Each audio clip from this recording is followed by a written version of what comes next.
You know,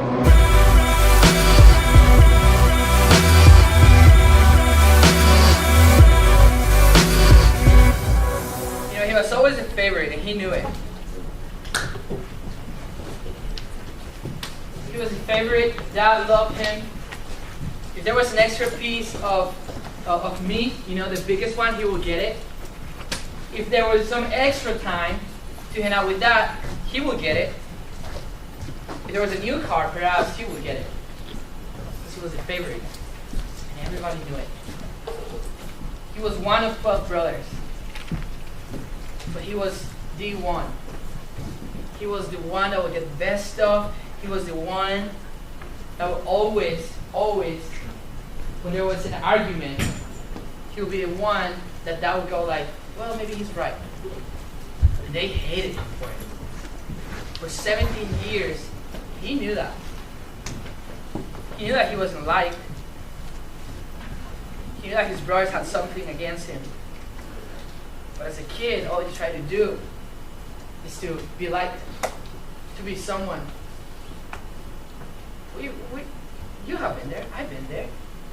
Little kids, you have brothers. We try to strive for attention, for love, for validation, right? Because you're a kid, you're trying to be liked. This is his story too. He's one of 12, and it's tough for this kid because his brothers are not only tough country guys that go out, you know, in their trucks, out into the country with shovels, and they work on the dirt, they work on the land. They're big, they're tanned by the sun. They're big dudes. But not only that, they are murderers too. 2 chapters before this story, 2 of his brothers, Simeon and Levi, killed all the men in a village because they raped one of their sisters. So you see, they're not just guys, like some sort of guys, no. They're murderers as well. So you better watch your words when you talk to them. You better be wise in what you say. But this guy, in the story, he was trying to do as much as he could to be liked, to be someone. He would try to say something that would please Dad, and something that would please his brothers as well. But it wasn't working. 17 years. And he knew that he wasn't liked. And that's where we picked up the story in Genesis 37. This is the story of Joseph. And I grew up with this story being as the Sunday school story where Joseph, if you don't know this story, we're going to read a little bit over, but he becomes the second in command of Egypt. The second most important man after Pharaoh. And this is his story. He's 17 years old now.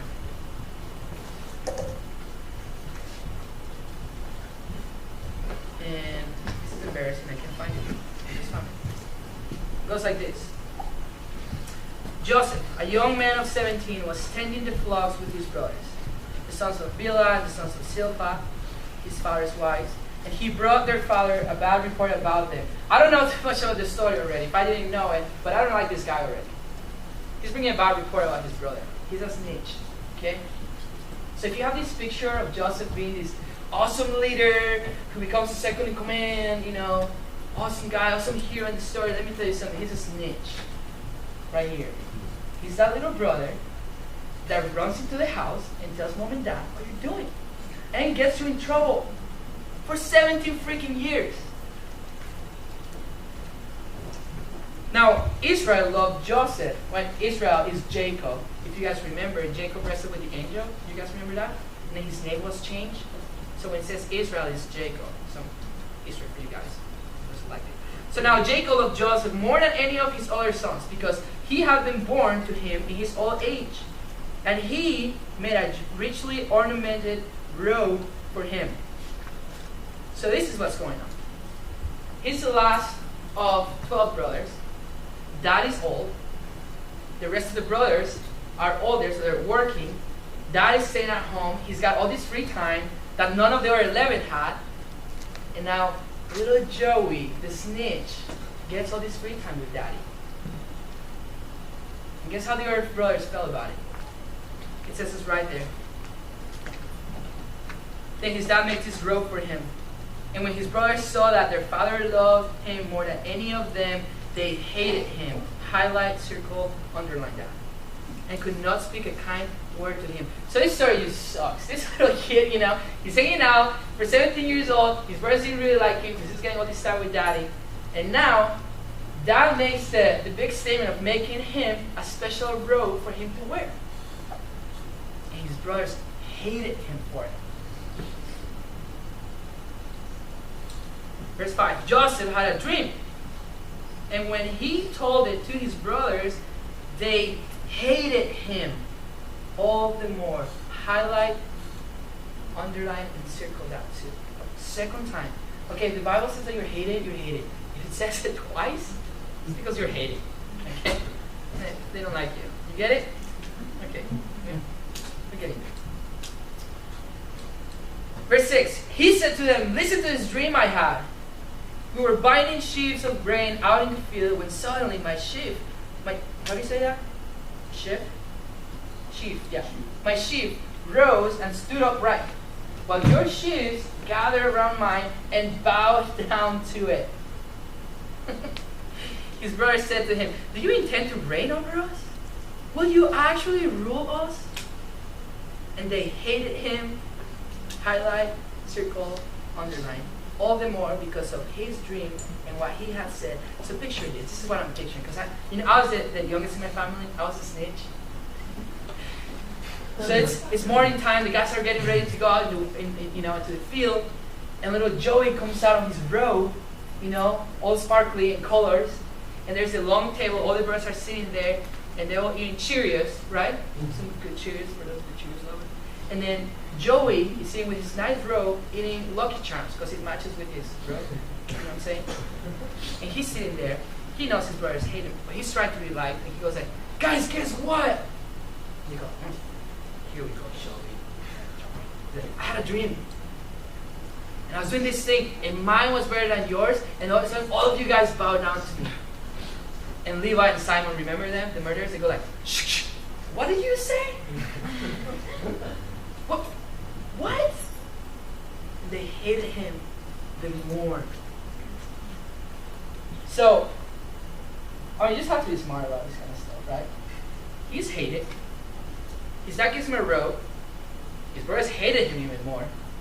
Then he has a dream, and he tells them the dream. They hated him even more. My bet is that he's not going to do it again. Verse 9. Then he had another dream. And he told it to his brothers. Listen, he said, I had another dream, and this time the sun and the moon and 11 stars were bowing down to me. And guess what? There's 11 of you guys. And mom and dad, the sun and the moon. When he told his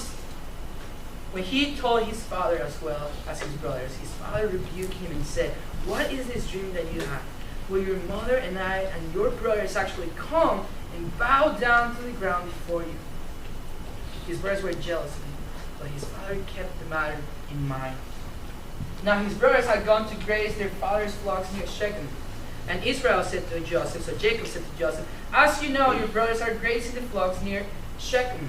Come, I am going to send you to them. Very well, he replied.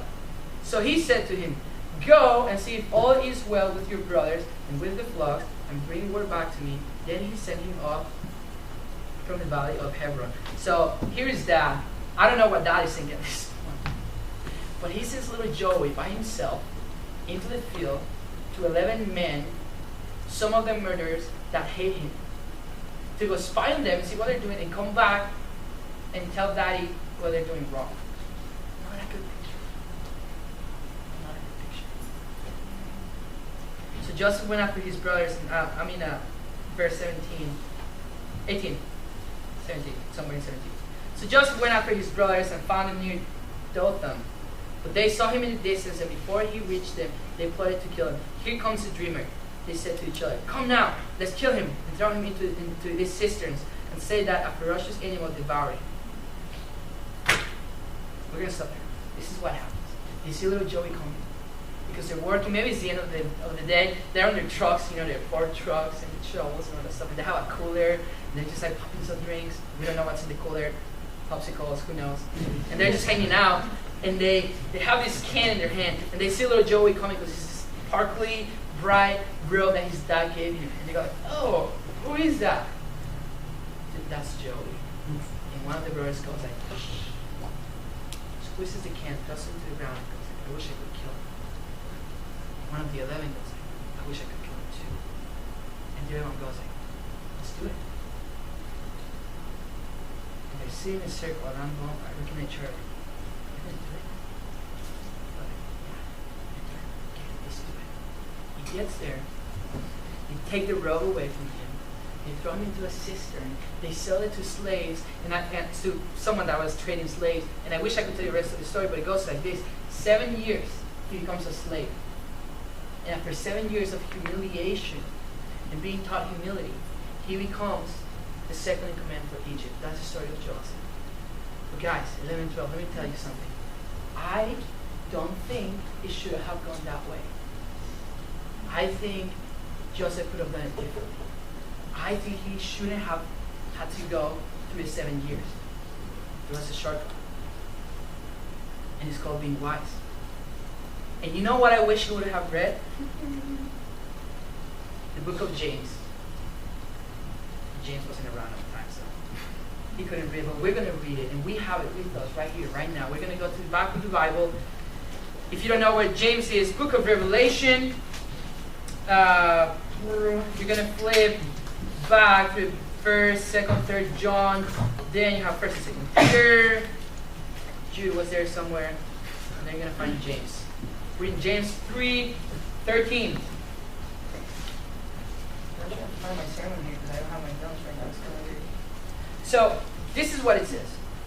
And all we're going to talk about today is wisdom. Because as we go into this new year, I want you guys to pick wisdom over anything else. Because you can have the right dreams, the right intention. You can have the right message. You can have everything lined up like Joseph did, and you could still be doing it the wrong way. If you don't have wisdom. And I want you to think about that as we go. From the brother's perspective, Joseph was a snitch that was trying to be somebody, but he was doing it the wrong way, and it was hurting everybody. And how many of us have been there? Trying to be like, trying to be something, trying to be someone, trying to be a leader, trying to be an M11-12 at high school, at home.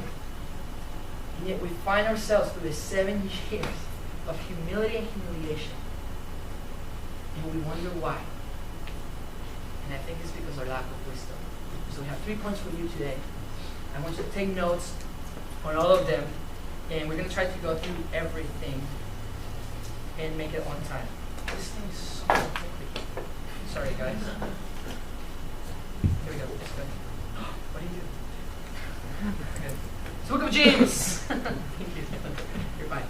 3:13. Who is wise and understanding among you? Let me ask that question. Who is wise and understanding among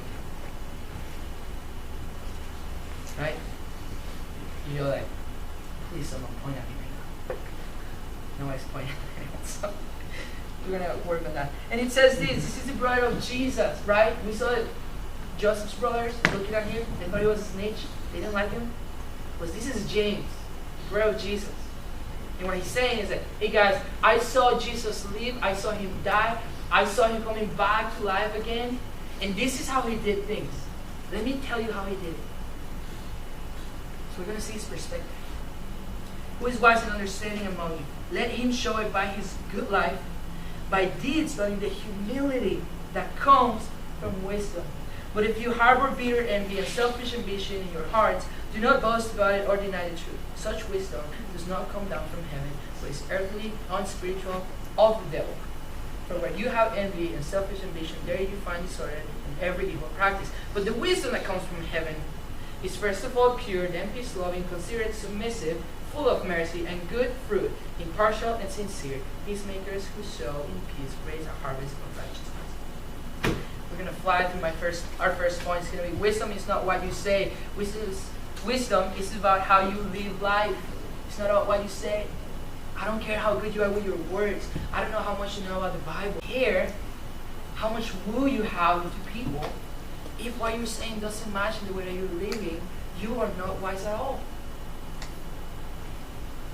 You need to be humble. It says right there, let him show it by his good life. Your life should be a reflection of the wisdom that you have. If you live your life correctly, then people will consider you wise. And by this done, the humility that comes from wisdom, you have to be humble if you want to be wise.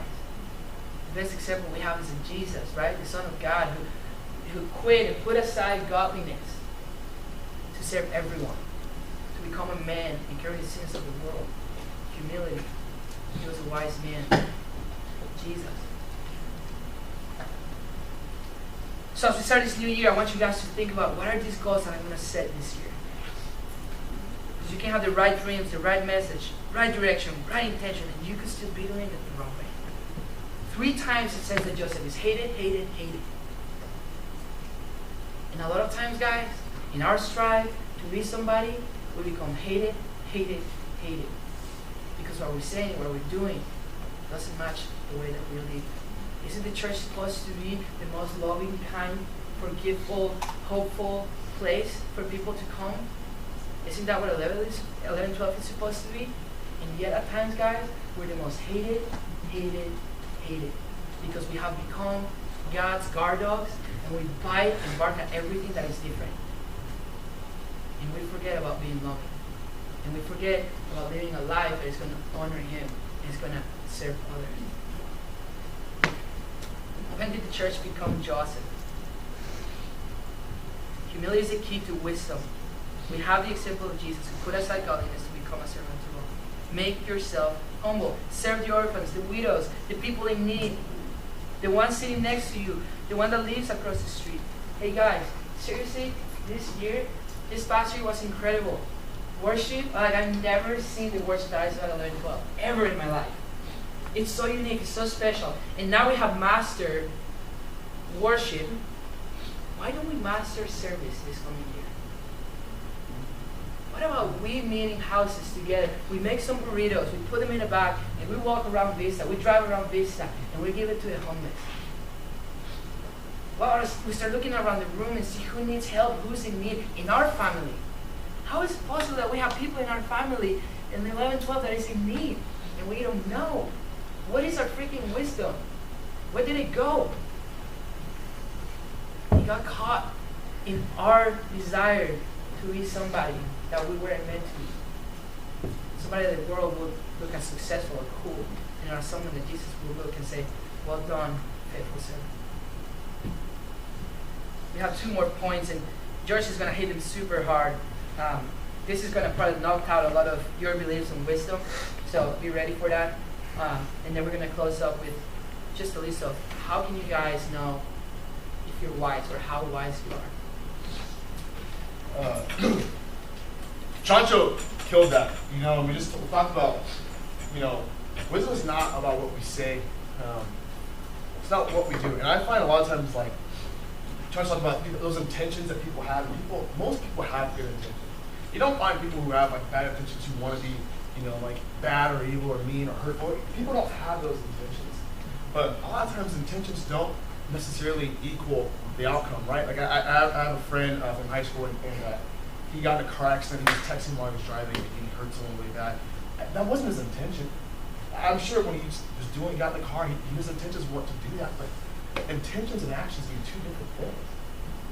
And so a lot of you guys in this room, and you just said, some of you guys are incredibly talented.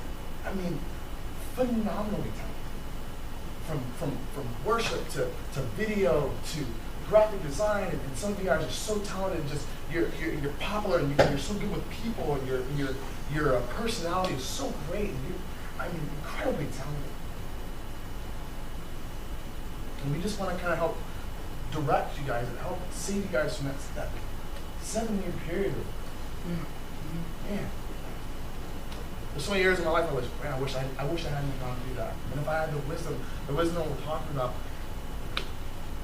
I maybe could have avoided it. Point 1, it's not about what you say, it's the way you live. Those intentions don't mean much. Number 2, the second point is there's a difference between intelligence from wisdom. Those two ideas are different. And I think sometimes we make those words synonymous, and they're not. Intelligence and wisdom are two mutually exclusive concepts. Intelligence is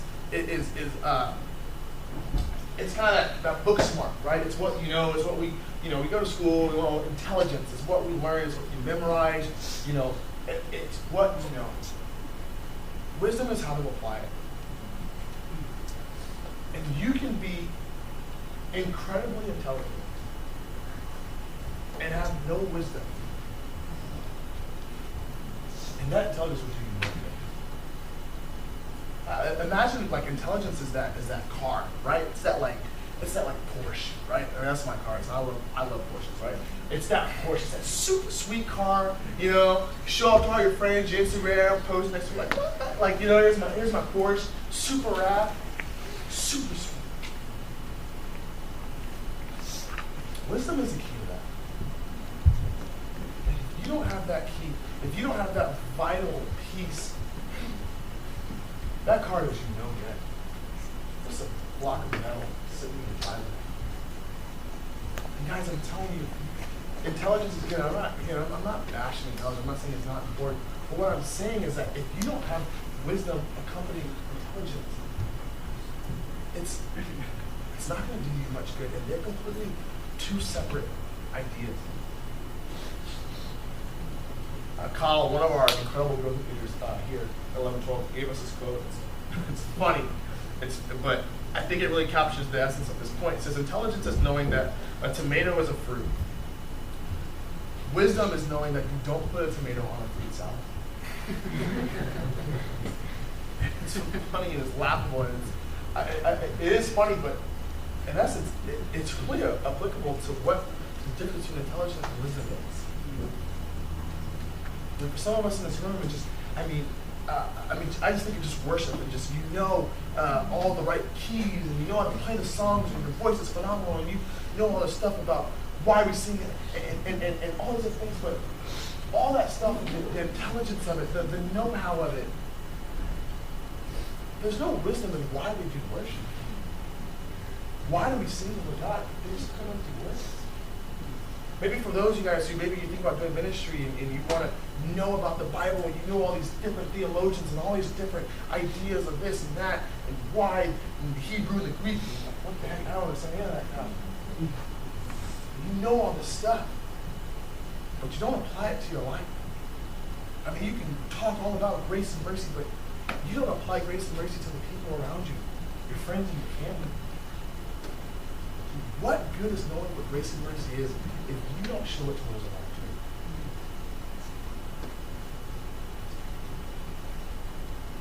That's the difference between intelligence and wisdom.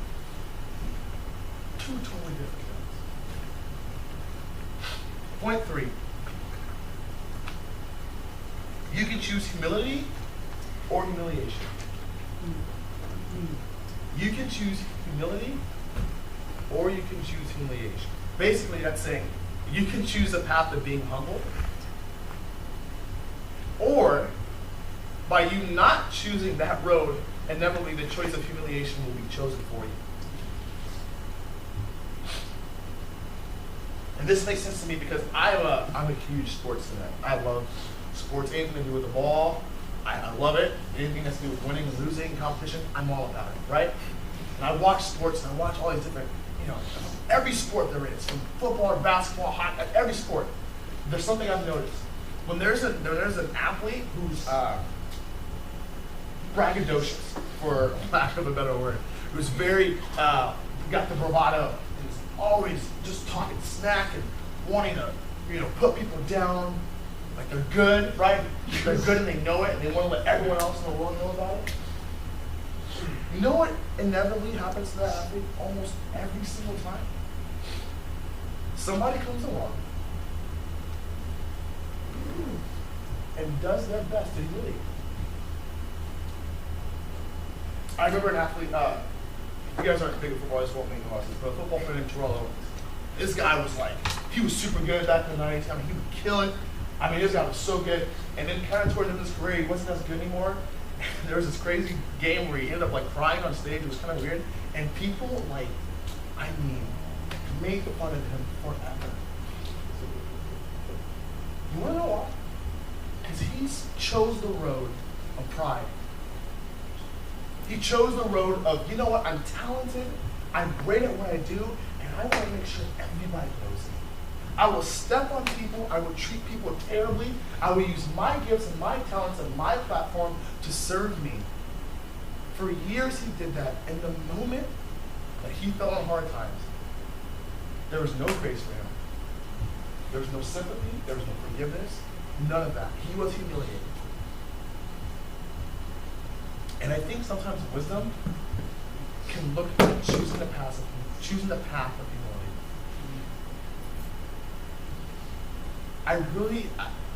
This might be a little controversial to say, but I don't think you can be wise and prideful at the same time. I don't think you can have those two in your heart at the same time. Because wisdom and pride don't go. Because wisdom knows that in pride, choosing that path, humiliation is down the road. And for those of you guys who may ask, what does humble look like? What does humility look like? I mean, that's a big fancy word. We hear in church all the time. Being humble. What does that mean? I kind of have two ideas for it. And one is a kind of a famous quote. Maybe you've heard it before. But it says, humility is not thinking less of yourself. It's thinking of yourself less. I'm not telling you to go home and be like, oh, woe is me, I suck at everything. I'm just a loser. No, that's not humility. Those who do that, that's not humility. That's actually causing more attention toward them. That's not humility. Humility is just thinking of yourself less. Especially for the U.S. in this room who are super talented at something. I know it's super easy to get wrapped up in popularity and the attention, the focus that gets put on you. Don't think of yourself as much. Use that attention, that focus that's put on you to help serve other people. And I think that's that second point of humility, is just simply using that platform, the power, the influence, the talent that you have to serve other people. Some of the people in my life that I consider the most humble are some of the ones who are the most talented, and they use the gifts that they have to help serve other people. That's humility. Those who have incredible finances, incredible money, and they use their money to help other people. And instead of saying, look at me and how much money I have and all the nice cars that I drive, how can I help you? How can I help you?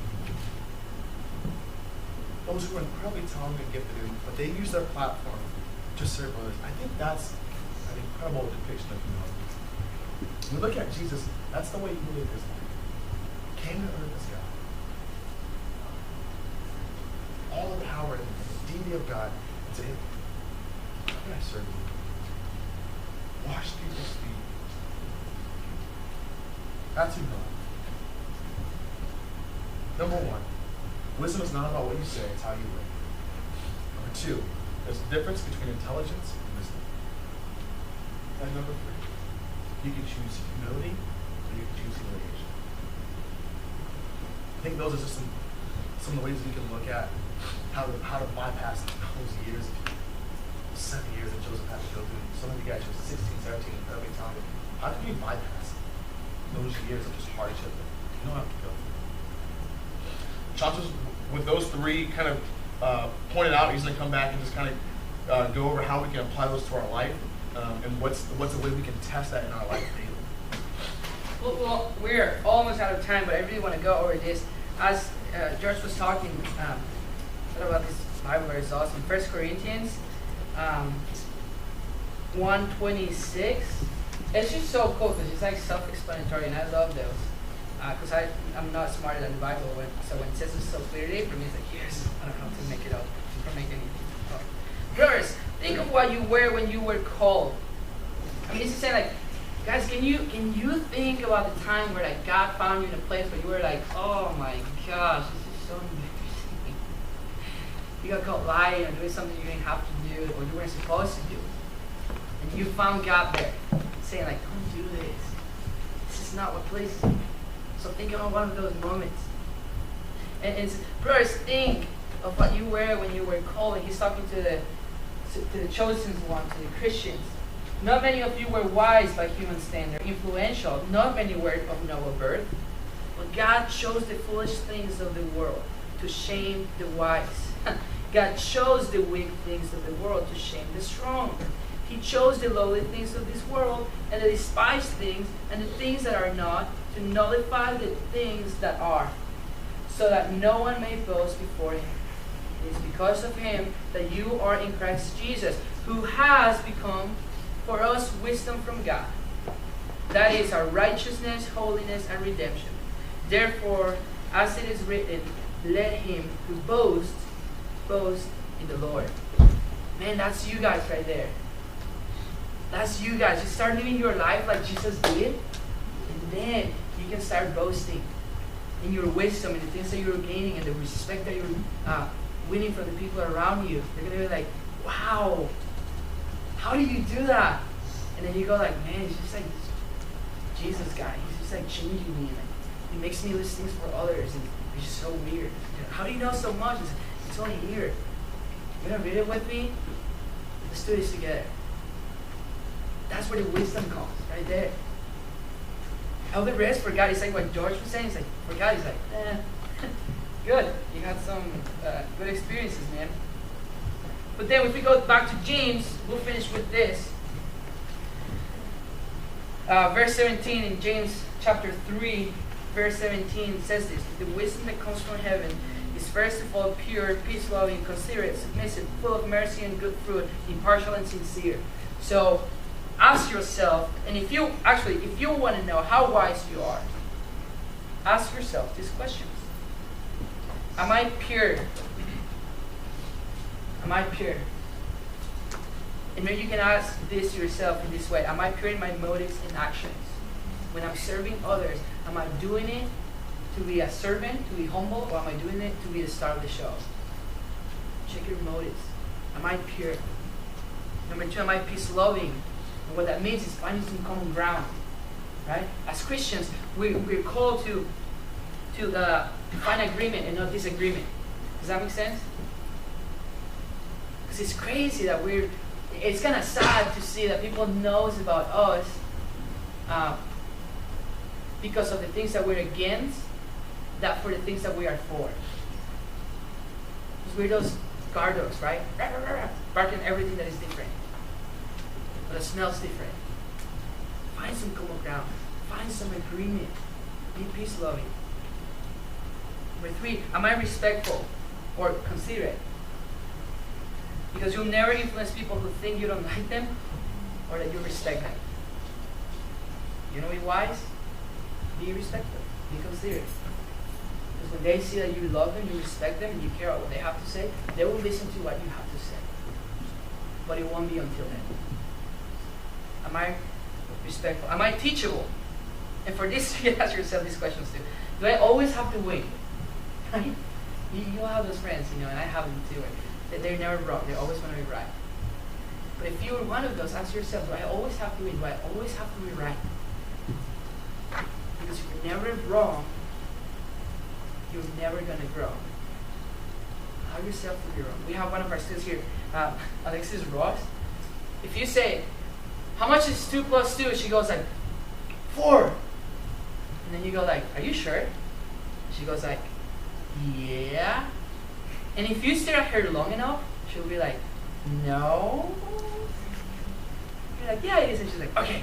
But I love that she always takes the step. That's a simple example, 2 plus 2.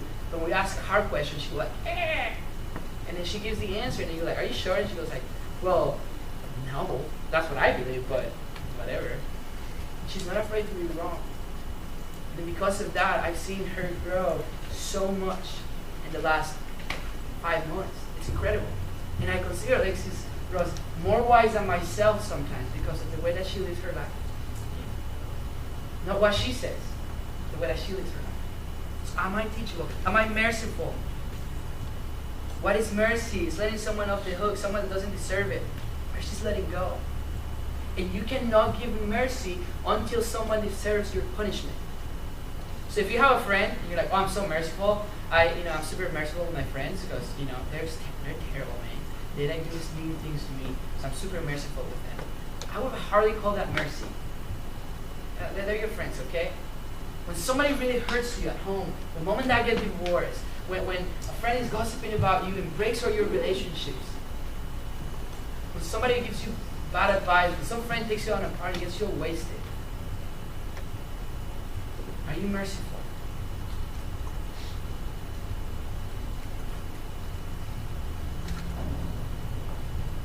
We had I'll finish with this. Chris Brown told this story one time. He was talking about something similar to this, and this one man walked in home and he said, hey, my family is a mess, it got destroyed, and all this happened. They keep hurting me over and over and over. When should I stop giving mercy? When should I stop forgiving? And Chris, our senior pastor, told him, okay, this is the deal, man. The only way that you can stop giving mercy is when you decide to stop receiving God's mercy and forgiveness. That breaks the deal. Right there. The moment that you choose to stop receiving His forgiveness and His mercy into your life, maybe then you can stop being mercy to others, but not until then. So guys, you can have the right dreams, message, direction, intention, and you just doing it the wrong way. So set your hearts on things above and none on things on earth. Put your eyes on Jesus and see, and read His story and say, hey, how did you do this? How did He do it? I want to do that. If we nail worship for the last 5 months, let's nail humility, let's nail servitude, loving one another, being peace-loving, respectful, considerate, and all these things for one another and for the people out there. Let's pray. Dear God, thank you for today.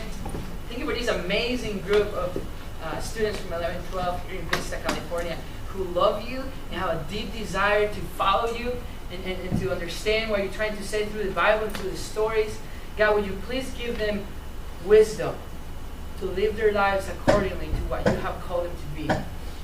Would you give them humility to understand that it's not necessary to go through the 7 years to become what you want them to be, but that there's a way to go through the same process without having to make all these mistakes. Would you please show them, be clear to them, give them a hug, embrace them so close to you that they can hear your whisper saying, I love you and I will never let you go. Just follow me and trust me. We pray these things in your name. Amen.